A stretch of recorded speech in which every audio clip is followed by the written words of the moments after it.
नमस्कार, आप सबका स्वागत है न्यूज़ 18 राजस्थान की इस खास पेशकश नारायणी नमोस्तुते में।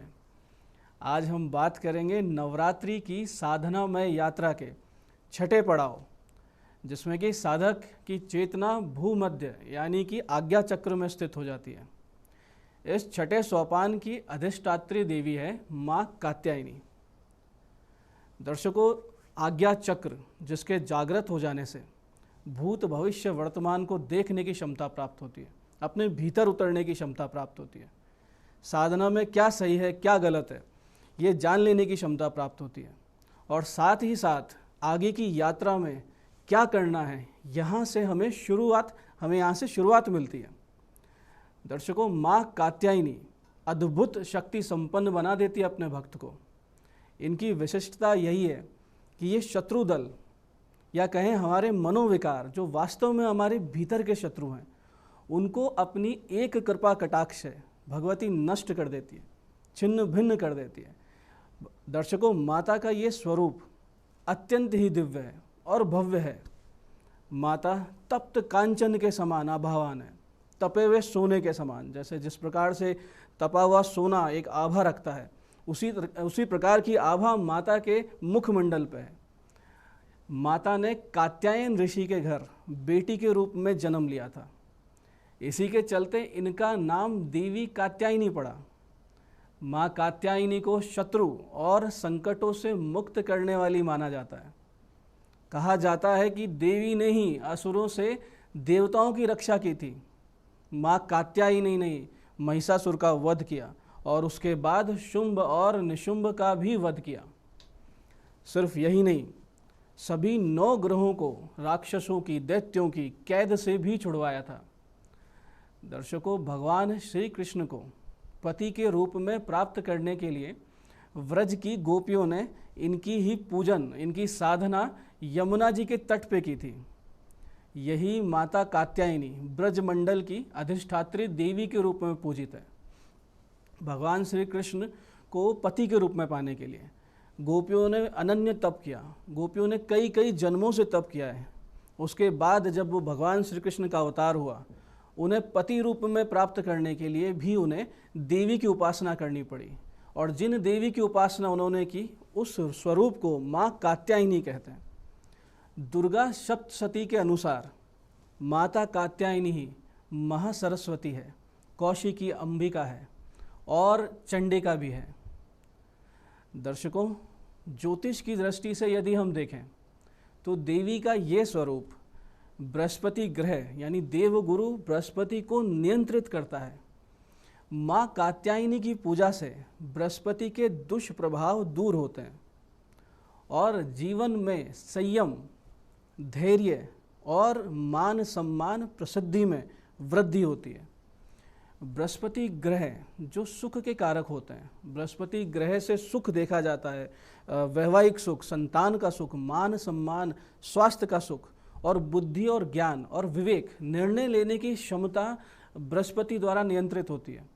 ज्ञान और विवेक का अधिष्ठाता बृहस्पति है और स्त्री के लिए विशेषकर ये कलत्र कारक है, यानी विवाह का सुख और संतान का सुख बृहस्पति से ही देखा जाता है।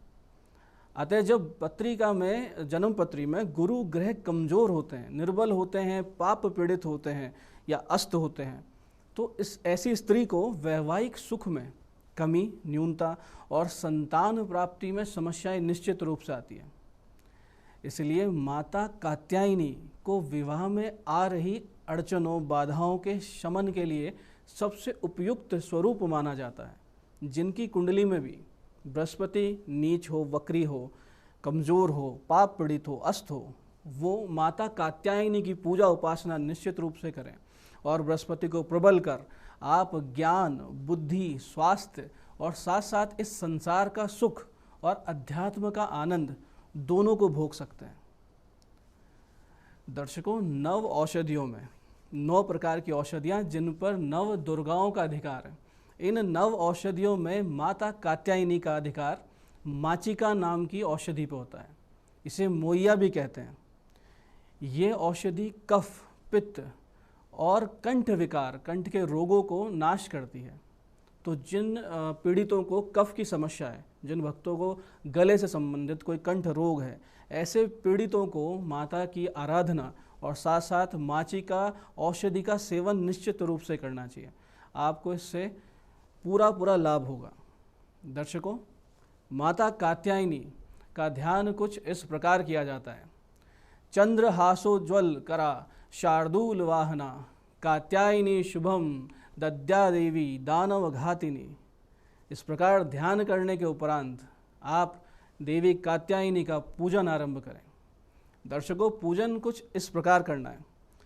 सबसे पहले माँ कात्यायनी की पूजा से पहले आप कलश देवता और भगवान श्री गणेश का विधिवत पूजन करें। भगवान श्री गणेश प्रथम पूज्य हैं। सबसे पहले उनका पूजन आराधन और उनको भोग अर्पित करना चाहिए। तो आप सबसे पहले भगवान गणेश को फूल, अक्षत, रोली, चंदन अर्पित करें और सबसे पहले इन्हें ही भोग लगाएं। और भगवान गणेश जी को प्रसाद लगाने के, उनको अर्पित करने के बाद में आप उन्हें आचमन करवाएं और पान सुपारी भेंट करें। उसके उपरांत आप कलश देवता का पूजन करें। कलश देवता का विधिवत पूजन करने के बाद नवग्रहों का पूजन करें। प्रत्येक ग्रह का ध्यान करते हुए पूजन करें और षोडश मातृकाओं का पूजन निश्चित रूप से करें। देवी पूजन में षोडश मातृकाओं का पूजन विशेष फल देता है। और इसके बाद आप माँ कात्यायनी की विधिवत पूजा करें। इसमें आप ध्यान मंत्र का जाप करें और कहें, ओम भूर्भुवस्वः कात्यायनी इहा गच्छ इहा तिष्ठ कात्यायने नमः, कात्यायनीम आव्यामि स्थापयामि नमः, पाद्यादिभि पूजनम विधाय, ओम सुखानंद करी शांताम सर्वदेव नमस्कृताम सर्वभूतात्मिकाम देवीम शांभवीम पूजाम्यहम। इसके बाद देवी को पंचामृत से स्नान कराएं और उन्हें पुष्प, अक्षत, कुमकुम, सिंदूर, पान, सुपारी आदि वस्तुएं अर्पित करें। उसके पश्चात प्रसाद चढ़ाएं और माँ कात्यायनी की पूजा के लिए यह मंत्र आप 27, 54 या 108 बार कम से कम अवश्य करें। मंत्र कुछ इस प्रकार है, ओम क्रीम कात्यायनी क्रीम नमः। अंत में आप सब घी व कपूर से देवी की आरती करें और क्षमा प्रार्थना कर दंडवत प्रणाम करें। दर्शकों, नवरात्र के इस दिन देवी के पूजन में मधु यानी शहद का विशेष महत्व बताया गया है। इस दिन प्रसाद में ऋतुफल, मिठाइयाँ इत्यादि के साथ साथ मधु यानी शहद आप अवश्य प्रयोग में लें। माँ कात्यायनी अमोघ फलदायिनी मानी गई है। दर्शकों, शिक्षा प्राप्ति के क्षेत्र में प्रयासरत भक्तों को माता की पूजा अवश्य करनी चाहिए। जितने भी छात्र जो पढ़ाई में, उनको शिक्षा में अवरोध आ रहा है, या ऐसे छात्र जो किसी प्रतियोगी परीक्षा की तैयारी कर रहे हैं, उन छात्रों को इस दिन माता कात्यायनी का पूजन बहुत मन लगा के करना चाहिए, पूरे विधि विधान से करना चाहिए। और पूजन के उपरांत एक सजल नारियल यानी पानी वाला नारियल शिव मंदिर में, शिवालय में जाके भगवान शिव को अर्पित करना चाहिए। इससे आप सबकी शिक्षा में आ रहे व्यवधान खत्म होंगे, समाप्त होंगे और साथ साथ आप किसी प्रतियोगी परीक्षा की अगर तैयारी कर रहे हैं तो उसमें आपको गति मिलेगी। दर्शकों, यदि किसी व्यक्ति को हमेशा भय बना रहता है और जरा सी बात पे दिल बैठने लगता है, घबराहट होने लगती है और अकेलेपन में डर लगता है, अंधेरे से डर लगता है, किसी को फेस करने से, जैसे इंटरव्यू फेस करने पे डर लगता है, मंच पे जाने से डर लगता है, साथ ही साथ निर्णय क्षमता बहुत कमज़ोर हो, यानी आप किसी निर्णय पे नहीं पहुंच पाते, समय निकल जाता है, आपके सामने से विकल्प निकल जाते हैं। ऐसे व्यक्ति को, ऐसे कमज़ोर मन के व्यक्ति को इस छठे नवरात्र से कुछ इस तरह से उपाय करने चाहिए। सबसे पहले आप शुद्ध होकर, आप नहा धोकर गाय के घी का दीपक जलाएं और फिर माता दुर्गा के इस विशिष्ट मंत्र, या देवी सर्वभूतेषु शक्ति रूपेण संस्थिता नमस्तस्यै नमस्तस्यै नमस्तस्यै नमो नमः, इस मंत्र की एक माला तथा ऐं ह्रीं क्लीं कात्यायनी नमः, इसकी एक माला का जाप करें। इन मंत्रों का जाप आप सुबह और शाम को नित्य करें और इसके बाद रात्रि में सोते समय, कात्यायनी पूजन वाले दिन रात्रि में सोते समय भोजपत्र पे इस मंत्र को अष्टगंध से लिखें। आप अनार की कलम का प्रयोग करेंगे मंत्र लिखने के लिए, अष्टगंध की शाही बनेगी, और उस मंत्र को लिखकर जब वो सूख जाए तो अपने सिराने उसे रख लीजिए, और सुबह उठकर नहाकर स्नान कर शुद्ध होकर आप भगवान शिव के मंदिर यानी शिवालय जाएंगे और भगवान शिव को मंत्र अर्पित करके आएंगे और वहाँ दंडवत प्रणाम करके अपनी समस्या कहेंगे। ऐसा करने से आपको हर प्रकार के भय से छुटकारा मिलेगा, आपको हृदय से बल मिलेगा, आपको आत्मशक्ति मिलेगी, आत्मबल मिलेगा। दर्शकों, जिन विवाह योग्य कन्याओं को उचित प्रस्ताव नहीं मिलते हैं, यानी अच्छे रिश्ते नहीं आ रहे हैं, विलंब हो रहा है, योग्य वर नहीं मिल रहे हैं, वो सभी इस दिन का व्रत, जो आपका छठी तिथि का व्रत है, वो माता कात्यायनी के नाम रखें। संकल्प में आप हमेशा अपनी समस्या कहें, जिस समस्या के लिए आप व्रत कर रहे हैं। जैसे छात्र कर रहे हैं तो अपनी प्रतियोगी परीक्षा या अपनी पढ़ाई के लिए, लिखाई के लिए कहें। ऐसे ही अविवाहित कन्याएं अपनी इस समस्या के लिए व्रत रखें और शाम को गोधूली वेला में, जब दोनों समय मिलते हैं शाम को, उस गोधूली वेला में पीले वस्त्र धारण करें, पीला ही प्रसाद रखें और केले का भोग अवश्य रखें। साथ ही साथ माता की पूजा में 3 हल्दी की गांठ रखें और फिर माता कात्यायनी के इस मंत्र का जाप आप आरंभ करें, कम से कम 1 माला, अधिक आपकी क्षमता अनुसार। मंत्र कुछ इस प्रकार है: ओम कात्यायनी महामाये महायोगिन्यधीश्वरी नंद गोप सुते देवी पतिम में कुरु ते नमः। इस मंत्र का 1 माला जाप आपको निश्चित रूप से नित्य करना है, अधिक करेंगे जल्दी फल मिलेगा। ये जाप आपको मनोनुकूल वर अवश्य दिलवाएगा, इसमें कोई संदेह नहीं है। इस विशेष पूजन के उपरांत आप उन 3 हल्दी की गांठों को अपने पास रखें, यानी कन्या अपने पास ही रखें जब तक उनका रिश्ता तय ना हो जाए। जब आपका रिश्ता तय हो जाए, जब आपका विवाह तय हो जाए, तो उन 3 गांठों को आप भगवान शिव पर अर्पित कराएंगे। इसके साथ साथ यदि विवाह योग्य कन्याएं उपरोक्त इस पूजा के साथ, जो हमने पूजा बताई, इसके साथ साथ अगर इस मंत्र का भी 1 माला नित्य जाप करती हैं तो शीघ्र ही उनका विवाह तय हो जाता है, इसमें भी कोई संदेह नहीं है। मंत्र कुछ इस प्रकार है: ओम देवेंद्राणी नमस्तुभ्यम देवेंद्र प्रिय भामिनी विवाहम भाग्यम आरोग्यम शीघ्रम लाभम च देहि में। इस प्रकार इस मंत्र की भी नित्य 1 माला आपको अच्छे वैवाहिक प्रस्ताव निश्चित रूप से दिलवाएगी।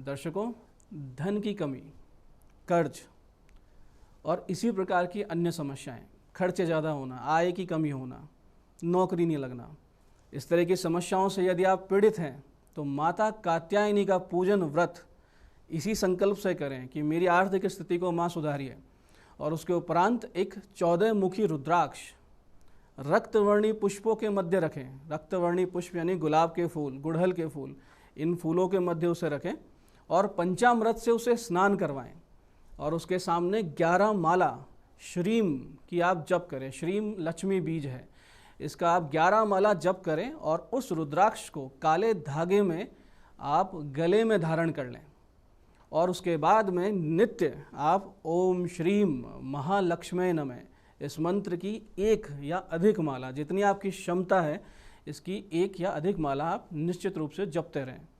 और इसके साथ साथ, इस मंत्र जाप के साथ साथ, यदि आप भगवान शिव पर नित्य गुलाब की 27 पंखुड़ियाँ और हर एक पंखुड़ी पर चंदन या अष्टगंध से श्रीम लिखें और फिर उन्हें शिवलिंग पर शिवालय जाके अर्पित करें, यानी प्रत्येक पंखुड़ी को शिवलिंग पर चिपका दें, तो निश्चित रूप से आपको विशेष लाभ होगा। आपकी आर्थिक उन्नति होगी, कर्ज से मुक्ति मिलेगी और साथ साथ आपके आय के साधन बढ़ते जाएंगे। दर्शकों, जिन जातकों का जन्मदिन आज 11 अक्टूबर है, वे माता कात्यायनी और माँ दुर्गा भगवती के साथ साथ भगवान शिव का विशेष पूजन अवश्य करें, क्योंकि आपका अंक 2 है, जिसके अधिपति चंद्र हुआ करते हैं। आप सभी जातक इस दिन शिवालय जाके, भगवान शिव के मंदिर जाकर और कच्चे दूध से भगवान शिव का अभिषेक करें और उस अभिषेक के साथ साथ यदि आप मंदिर में बैठकर महामृत्युंजय मंत्र या लघु मृत्युंजय मंत्र का जाप करते हैं और साथ में शिव पंचाक्षर स्तोत्र का पाठ करते हैं तो आपको निश्चित रूप से विशेष फल की प्राप्ति होगी। दर्शकों, भगवान शिव की उपासना आप जातकों के लिए जिनके अधिपति चंद्रमा होते हैं उनके लिए बहुत ज़रूरी है, क्योंकि चंद्रमा जब किसी के अधिपति होते हैं अंक शास्त्र के अनुसार तो उनका मन या तो बहुत मजबूत होता है या अस्थिर होता है, और उस अस्थिरता की वजह से जीवन में पग पग पे परेशानी आती है। तो जिनका मन चंचल है, अस्थिर है, मजबूत नहीं है, आत्मबल नहीं है, उनके लिए भगवान शिव की उपासना बहुत ज़रूरी है। अब हम जानते हैं राशियों के अनुसार क्या पूजन, व्रत और उपाय माता कात्यायनी के पूजन के दिन करने चाहिए जिससे भाग्योदय हो और भगवती दुर्गा की कृपा आपको प्राप्त हो। सबसे पहले बात करते हैं मेष व वृश्चिक राशि के जातकों की।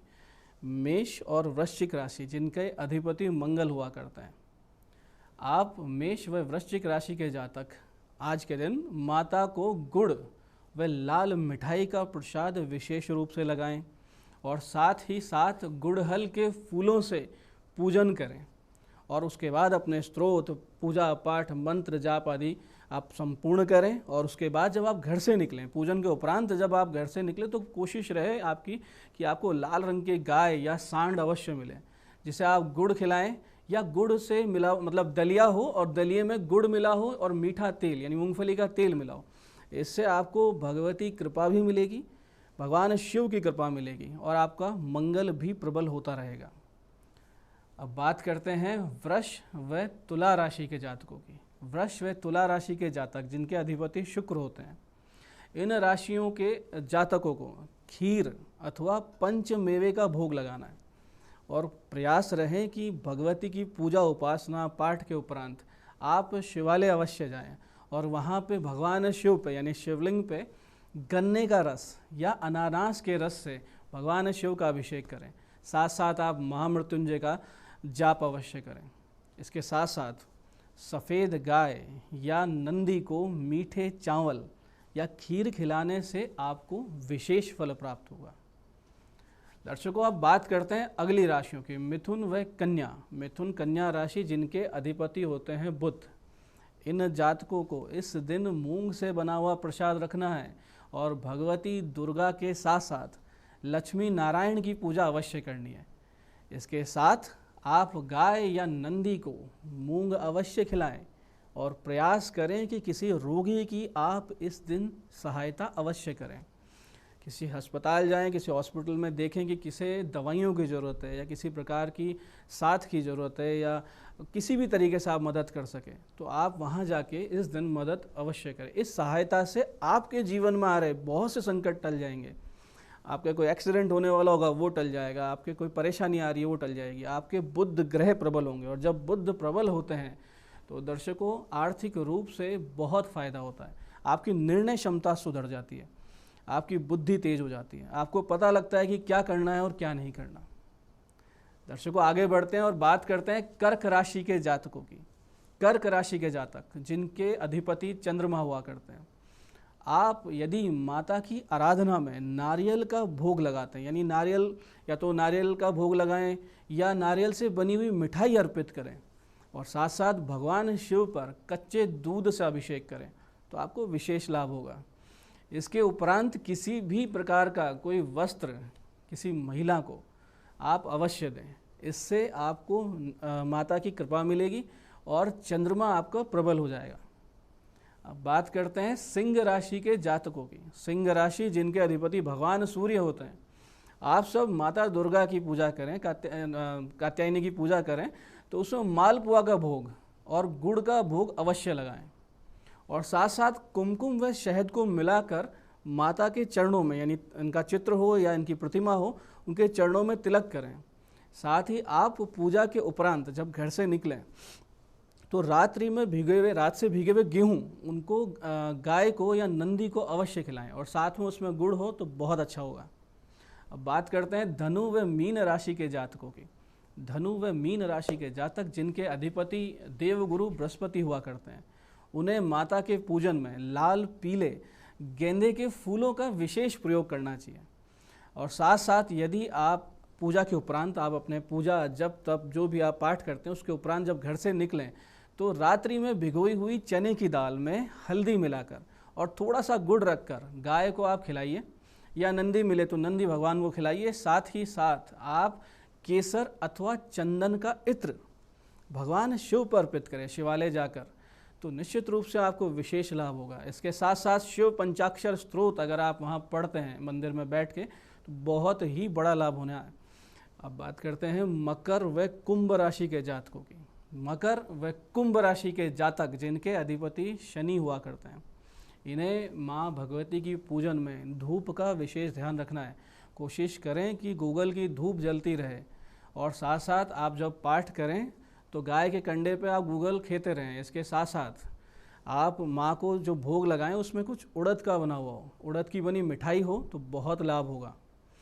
इसके साथ ही इन राशियों के जातकों को भगवान श्री गणेश और भैरव जी की विशेष उपासना करनी चाहिए।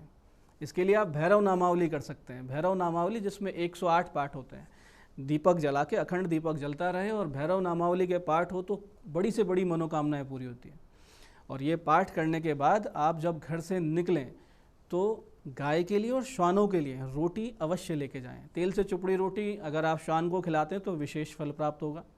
दर्शकों, इस प्रकार इन उपायों से आप करें माँ भगवती की पूजा और अपने ग्रह भी ठीक करें और भगवती का आशीर्वाद भी प्राप्त करें। दर्शकों, आज के इस विषय पर इतना ही। इस प्रकार विधिवत पूजन कर आप माता कात्यायनी का अमोघ आशीर्वाद प्राप्त करें और आपके जीवन में आ रही कठिनाई व परेशानी समाप्त हो और आपका जीवन भगवतीमय हो। इस मंगल कामना के साथ नमस्कार। जय जगदम्बा।